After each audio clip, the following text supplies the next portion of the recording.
안녕하세요. 가정의학과 전문의 이종철입니다. 오늘은 많은 어르신들이 경험하지만 누구에게도 쉽게 말하지 못하는 민감한 주제에 대해 이야기하려 합니다. 할머니는 왜 이상한 냄새가 나요? 할머니는 냄새나서 싫어. 손주의 이 한마디에 평생 청결하게 살아온 많은 어르신들의 자존감이 무너집니다. 진료실에서 만난 박순자 할머니는 이런 말을 들은 후 3개월 동안 손주를 만나지 않았다고 하셨습니다. 매일 아침 저녁으로 씻는데 왜 이런 말을 들어야 하는지 모르겠어요. 나이 들면 냄새가 나는 게 당연한가요? 선생님? 그렇지 않습니다. 노인 냄새라고 불리는 현상은 단순히 나이 때문만이 아닙니다. 이것은 우리 몸이 보내는 중요한 신호일 수 있습니다. 우리 몸은 다양한 방법으로 건강 상태를 알립니다. 통증, 발열, 그리고 체취 변화도 그중 하나입니다. 특히 나이가 들수록 우리 몸의 대사 과정과 호르몬 변화로 인해 체취가 달라질 수 있지만 갑자기 강해지거나 특이한 냄새가 난다면 이는 건강 이상 신호일 가능성이 높습니다. 지난달 진료실을 찾아온 정영호 할아버지는 아무리 씻어도 냄새가 사라지지 않는다며 고민을 털어놓으셨습니다. 검사 결과 초기 신장 질환이 발견되었고 적절한 치료 후 체취도 자연스럽게 줄어들었습니다. 많은 어르신들이 체취 때문에 사회적 활동을 줄이고 가족과의 접촉도 피하게 됩니다. 하지만 이것은 단순히 위생 문제가 아니라 건강 문제일 수 있다는 점을 기억하세요. 만약 규칙적으로 샤워하고 청결을 유지하는데도 체취가 강하게 난다면 이는 단순히 나이가 들어서 생기는 문제가 아닙니다. 몸이 보내는 경고 신호이며 전문의와 상담해야 할 시점일 수 있습니다. 자, 그럼 구체적으로 어떤 냄새가 어떤 건강 문제를 알리는지 자세히 살펴보겠습니다. 먼저 달콤하고 과일향이 나는 채취는 당뇨병의 징후일 수 있습니다. 혈당이 높아지면 우리 몸은 케톤체라는 물질을 만들어내는데 이것이 땀과 함께 배출되면서 달콤한 냄새가 납니다. 평소와 다른 달콤한 채취가 지속된다면 혈당 검사를 받아보시길 권합니다. 두 번째로 암모니아 같은 날카로운 냄새는 신장 기능 저하를 의미할 수 있습니다. 신장은 혈액 속 노폐물을 걸러내는 역할을 하는데 기능이 떨어지면 요소와 같은 물질이 땀으로 배출되면서 특유의 냄새를 만들어냅니다. 지난주 진료한 김영수 할아버지는 몇 달 동안 이상한 냄새로 고민하셨는데 검사 결과 초기 신부전증이 발견되었습니다. 적절한 치료 후 냄새도 점차 사라졌습니다. 세 번째로 썩은 과일이나 곰팡이 같은 냄새는 간 기능 저하의 신호일 수 있습니다. 간은 우리 몸의 해독 공장인데 이 기능이 떨어지면 체내 독소가 제대로 처리되지 않아 특유의 냄새가 발생합니다. 평소 술을 자주 마시거나 약물을 장기간 복용하신 분들이라면 더욱 주의가 필요합니다. 네 번째로 입에서 나는 냄새도 중요한 신호입니다. 단순한 구강위생 문제를 넘어 위장질환이나 당뇨, 심지어 폐질환의 징후일 수도 있습니다. 62세 이미경님은 양치질을 아무리 해도 입 냄새가 사라지지 않는다며 내원하셨는데 검사 결과 헬리코박터균에 의한 위염이 발견되었습니다. 다섯 번째로 발에서 나는 강한 냄새는 단순한 땀 냄새가 아닌 무좀이나 당뇨병성, 신경병증의 초기 증상일 수 있습니다. 특히 발냄새와 함께 가려움이나 통증, 감각 이상이 있다면 빨리 전문의를 찾으세요. 마지막으로 겨드랑이에서 나는 평소와 다른 강한 냄새는 호르몬 이상이나 갑상선 질환을 의심해 볼 수 있습니다. 갑자기 땀이 많아지고 냄새가 심해진다면 내분비계 검사를 받아보는 것이 좋습니다. 중요한 것은 이런 냄새들이 늘 질병을 의미하지는 않는다는 점입니다. 하지만 평소와 다른 냄새가 지속된다면 이것은 병원을 찾아야 할 타이밍입니다. 냄새 때문에 부끄러워하지 마시고 오히려 몸이 보내는 신호에 감사하세요. 이 신호 덕분에 초기에 질병을 발견하고 치료할 수 있기 때문입니다. 냄새의 원인을 정확히 파악하면 해결책도 찾을 수 있습니다. 냄새는 당신의 몸을 지키는 소중한 경고등입니다. 앞서 몸에서 나는 냄새가 단순한 노화 현상이 아니라 건강 이상을 알리는 신호일 수 있다는 점을 살펴봤습니다. 하지만 건강에 별다른 이상이 없는데도, 심지어 매일 깨끗하게 씻는데도 냄새가 난다고 말씀하시는 분들이 많습니다. 왜 이런 현상이 일어날까요? 이유는 간단합니다. 가장 중요한 부위를 놓치고 있기 때문입니다. 우리 몸에는 특별히 세심한 관리가 필요한 부위들이 있습니다. 이 부위들은 땀샘이 많고 피지 분비가 활발하며 박테리아가 서식하기 좋은 환경을 가지고 있습니다. 지금부터 말씀드리는 부위는 꼭 메모하거나 영상을 저장해 둔 뒤 꼭 자주 보시길 바랍니다. 첫 번째 부위는 살이 접히는 부위에 주목하세요. 이곳은 습기가 잘 빠지지 않고 마찰로 인해 피부가 손상되기 쉽습니다. 특히 목 뒷부분의 주름, 겨드랑이, 가슴 및 복부 주름, 사타구니 등은 특별한 관심이 필요합니다. 72세 이정숙 할머니는 목 뒤와 겨드랑이를 집중적으로 관리한 후 냄새가 현저히 줄었다고 좋아하셨습니다. 둘째, 털이 많은 부위입니다. 두피, 가슴, 등, 사타구니 등은 땀과 피지가 털에 묻어 박테리아 번식의 온상이 될 수 있습니다. 머리를 매일 감는다고 해도 두피까지 제대로 씻지 않으면 냄새가 날 수 있습니다. 두피는 손가락 끝으로 부드럽게 마사지하듯 씻어주는 것이 좋습니다. 셋째, 땀이 많이 나는 부위입니다. 발, 손바닥, 무릎 뒤, 팔꿈치 안쪽 등은 땀샘이 집중된 부위입니다. 특히 발은 하루 종일 신발 속에 갇혀 있어 습하고 따뜻한 환경을 만들어 냄새의 주요 원인이 됩니다. 발을 씻을 때는 발가락 사이까지 꼼꼼히 씻고 완전히 말린 후 깨끗한 양말을 신는 것이 중요합니다. 넷째, 분비물이 많은 부위입니다. 귀, 코, 생식기 등은 특수한 분비물이 나오는 곳으로 정기적인 관리가 필요합니다. 귀지가 과도하게 쌓이면 냄새의 원인이 될 수 있으니 면봉으로 부드럽게 제거해 주세요. 단, 귀 안쪽 깊이 들어가지 않도록 주의하세요. 이런 부위들을 적절히 관리하지 않으면 아무리 매일 샤워를 해도 냄새가 계속될 수 있습니다. 67세 박영호 씨는 평생 매일 샤워했는데도 냄새가 난다는 말을 들었다며 상담을 요청하셨습니다. 씻는 방법을 바꾸고 중요 부위를 집중 관리하자 2주 만에 냄새가 눈에 띄게 줄었습니다. 냄새 관리의 핵심은 때 미는 것이 아니라 전략적인 관리입니다. 거친 수건으로 피부를 문지르기보다는 부위별 특성에 맞는 세정과 건조가 중요합니다. 또한 약산성 세정제를 사용하면 피부의 pH 밸런스를 유지하는 데 도움이 됩니다.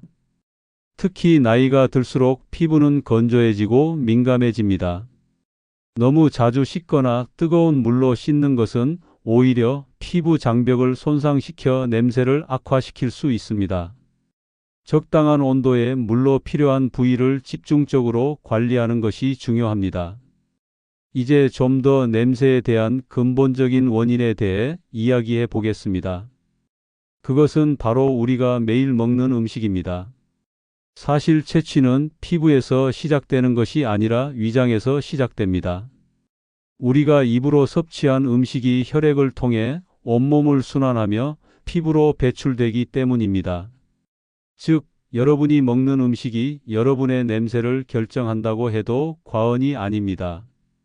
특히 마늘, 양파, 고추, 카레와 같은 강한 향신료가 든 음식은 채취에 직접적인 영향을 미칩니다. 이런 음식에 포함된 화합물이 혈액으로 흡수되어 땀과 함께 배출되며 특유의 냄새를 만들어내기 때문입니다. 또한 육류, 특히 붉은 고기를 과다하게 섭취하는 것도 체취를 강하게 만듭니다. 고기를 소화하는 과정에서 생성되는 암모니아와 황화합물이 땀으로 배출되면서 특유의 불쾌한 냄새를 유발합니다. 식단에서 붉은 고기의 비중을 줄이고 생선이나 식물성 단백질로 대체해 보세요. 몸에서 나는 체취가 바뀔 것입니다. 그 외에도 알코올과 카페인도 체취를 악화시키는 주범입니다. 알코올은 간에서 분해될 때 아세트알데히드라는 물질을 생성하는데 이것이 땀으로 배출되면서 특유의 냄새를 발생시킵니다. 또한 알코올은 땀 분비를 증가시켜 체취를 더 강하게 만듭니다. 카페인 역시 땀 분비를 촉진하고 호르몬 균형에 영향을 주어 체취를 변화시킵니다. 가공식품과 정제당도 체내 환경을 산성화시켜 불쾌한 냄새의 원인이 됩니다. 과자, 케이크, 탄산음료 등을 자주 섭취하면 체내 pH 밸런스가 깨져 체취가 강해질 수 있습니다. 반면 일부 식품은 체취 감소에 도움이 됩니다. 사과, 토마토, 시금치와 같은 항산화 식품은 체내 독소를 제거하고 냄새를 줄이는 데 효과적입니다. 또한 파슬리, 민트, 바질 같은 허브류는 천연 향기로 체취를 중화시켜 줍니다. 이 중에서도 가장 간단하면서 쉽게 중화시키는 방법은 물을 섭취하는 것입니다. 하루에 6-8컵의 물을 마시면 체내 독소가 소변으로 배출되어 땀 냄새가 줄어듭니다. 75세 박명자 할머니는 물 섭취량을 하루 2컵에서 6컵으로 늘린 후 체취가 눈에 띄게 감소했다고 좋아하셨습니다. 유산균이 풍부한 요구르트, 김치 등의 발효식품도 장내 환경을 개선하여 체취 감소에 도움이 됩니다. 건강한 장내 미생물은 음식 소화를 돕고 독소 생성을 줄여 냄새를 감소시킵니다. 지금까지 우리는 몸에서 나는 냄새가 건강 신호일 수 있다는 점, 중요 신체 부위 관리법, 그리고 식습관이 체취에 미치는 영향에 대해 알아보았습니다. 하지만 아무리 몸을 깨끗이 씻고 건강한 식습관을 유지해도 생활 환경이 깨끗하지 않다면 냄새 문제는 해결되지 않습니다. 지금부터는 내 자신이 아닌 우리가 사는 공간에서 냄새가 어떻게 발생하고 증폭되는지, 그리고 이를 관리하는 방법에 대해 이야기해 보겠습니다. 끝까지 집중해서 들어주세요. 아무리 내가 잘 먹고 잘 씻고 건강하더라도 지금 말하는 내용을 놓친다면 냄새 문제를 해결하기 어려울 수 있습니다. 생활 속에서 냄새가 가장 많이 배어 있는 곳은 첫째로 옷과 속옷입니다. 우리 몸에서 나온 땀과 피지가 옷에 흡수되어 박테리아가 번식하기 좋은 환경을 만듭니다. 특히 합성섬유는 땀과 유분을 많이 흡수하고 통풍이 잘 되지 않아 냄새가 더 심해집니다. 71세 이정자 할머니는 매일 목욕을 해도 냄새가 난다는 말을 들었는데 속옷을 면 소재로 바꾸고 하루 한 번씩 갈아입기 시작하자 냄새가 크게 줄었습니다. 둘째, 침구류는 수면 중 배출되는 땀과 피지, 각질을 고스란히 흡수합니다. 매일 밤 6-8시간 동안 같은 베개와 이불에 몸을 맡기는데 이 침구류가 제대로 관리되지 않으면 냄새의 온상이 됩니다. 베개 커버와 이불 커버는 일주일에 한 번, 매트리스 커버는 한 달에 한 번 세탁하는 것이 좋습니다. 셋째, 신발과 양말은 이동식 냄새 공장이라고 할 수 있습니다. 발은 하루 종일 땀을 배출하는데 이 땀이 신발과 양말에 흡수되어 박테리아가 번식하기 좋은 환경을 만듭니다. 양말은 매일 갈아 신고 신발은 최소 하루 이상 건조시킨 후 다시 신는 것이 좋습니다. 신발 속 깔창은 3개월에 한 번씩 교체하는 것이 이상적입니다. 넷째, 방 안의 공기 순환도 중요합니다. 아무리 몸을 깨끗이 씻어도 폐쇄된 공간에서는 채취가 공기 중에 남아 옷과 침구류에 다시 흡수됩니다. 하루에 최소 2번 아침과 저녁으로 창문을 열어 환기하는 것이 좋습니다. 78세 박순자 할머니는 겨울에도 잠깐씩 창문을 열어 환기하는 습관을 들인 후 방 안의 냄새가 눈에 띄게 줄었다고 합니다. 5째, 옷장과 서랍장에도 주의를 기울여야 합니다. 깨끗이 세탁한 옷이라도 통풍이 잘 되지 않는 옷장에 오래 보관하면 곰팡이 냄새가 배일 수 있습니다. 옷장에 방향제나 천연 탈취제를 두고 서랍장은 정기적으로 비우고 닦아주는 것이 좋습니다. 6째, 욕실 관리도 중요합니다. 욕실은 습도가 높아 곰팡이와 박테리아가 번식하기 좋은 환경입니다. 샤워 후에는 환기를 충분히 하고 샤워 커튼과 발매트는 정기적으로 세탁해야 합니다. 특히 수건은 최소 이틀에 한 번 교체하는 것이 좋습니다. 우리의 몸은 우리가 사는 공간과 끊임없이 상호작용합니다. 몸을 씻는 것만큼이나 생활 환경을 청결하게 유지하는 것이 채취 관리의 중요한 부분입니다. 몸만 씻지 말고 당신의 생활 공간도 함께 씻어야 합니다. 지금까지 우리는 채취의 의학적 의미, 중요 신체 부위 관리법, 식습관과 생활 환경이 채취에 미치는 영향에 대해 살펴보았습니다. 이제 마지막으로 가장 중요한 주제, 바로 채취 관리가 가져오는 사회적, 심리적 변화에 대해 이야기하겠습니다. 냄새는 단순한 신체적 현상이 아닙니다. 그것은 우리의 인간관계와 자존감, 사회활동에 지대한 영향을 미칩니다. 통계에 따르면 65세 이상 어르신 중 약 28%가 채취 문제로 인해 사회적 활동을 줄이거나 가족 모임을 피한다고 합니다. 이는 단순한 불편함을 넘어 외로움과 우울증으로 이어질 수 있는 심각한 문제입니다. 73세 이영자 할머니는 손주들이 안아주지 않는 것 같아 마음이 아팠어요. 하지만 선생님이 알려주신 관리법을 실천하면서 냄새가 줄었어요. 이제는 손주들이 먼저 안겨온답니다. 감사합니다, 선생님. 라고 말씀하셨습니다.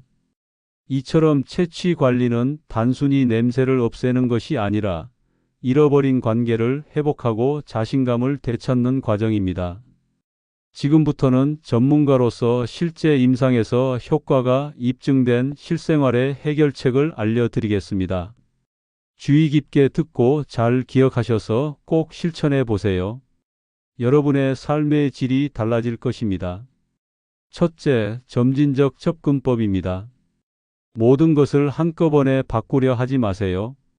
가장 효과적인 한 가지부터 시작하세요. 예를 들어 첫 주에는 물 섭취량만 늘리고 다음 주에는 겨드랑이와 발 관리에 집중하는 식으로 점차 확장해 나가는 것이 좋습니다. 둘째, 2-2-2 습관화 법칙입니다. 새로운 습관을 형성하기 위해 2분 동안 하루 2번, 2주 동안 실천해 보세요. 예를 들어 아침 저녁으로 2분씩 겨드랑이를 집중적으로 씻고 건조시키는 습관을 2주간 지속해 보세요. 놀라운 변화를 경험하실 겁니다. 셋째, 냄새 일기를 작성해 보세요.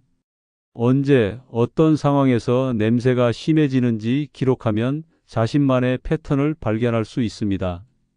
81세 김철수 할아버지는 이 방법으로 커피를 마신 후 채취가 강해진다는 사실을 발견하고 커피 섭취를 줄이자 냄새가 감소했다며 행복해 하셨습니다. 넷째, 전문가 상담의 중요성입니다. 병원에서 전문의와 상담하는 것을 부끄러워하지 마세요. 채취는 건강 상태를 반영하는 중요한 지표입니다. 정기 검진과 함께 채취 문제도 상담하세요. 다섯째, 천연 솔루션을 활용하세요. 화학 성분이 많은 제품보다 베이킹소다, 사과 식초, 알로에, 베라 등 천연 성분으로 만든 제품이 피부에 자극이 적고 장기적으로 효과적입니다. 베이킹 소다와 물을 1대4 비율로 섞어 겨드랑이에 발라 5분 후 씻어내는 방법은 채취를 크게 줄였습니다. 마지막으로 심리적 접근의 중요성입니다. 냄새에 대한 과도한 걱정과 스트레스는 오히려 땀 분비를 촉진해 냄새를 악화시킵니다. 명상, 심호흡, 가벼운 운동으로 스트레스를 관리하세요. 냄새 문제는 해결 가능하며 당신의 나이나 존재 가치를 정의하지 않습니다. 채취 관리의 궁극적 목표는 냄새 제거 그 자체가 아니라 건강한 삶과 행복한 관계의 회복입니다. 오늘 배운 내용이 여러분의 삶에 작은 변화를 가져오길 진심으로 바랍니다. 건강한 몸과 함께 자신감 넘치는 일상을 되찾으세요. 오늘 알려드린 이 정보가 도움이 되셨다면 좋아요와 구독 버튼을 눌러주세요. 그리고 이 작은 지식이 주변에 도움이 될 수 있도록 공유해 주세요. 작은 현자TV는 시청하는 모든 분들이 점점 더 현명해질 수 있도록 지식을 전해드리는 곳입니다. 그럼 다음 시간에도 더욱 여러분께 도움이 될 수 있는 내용으로 찾아뵙겠습니다. 감사합니다.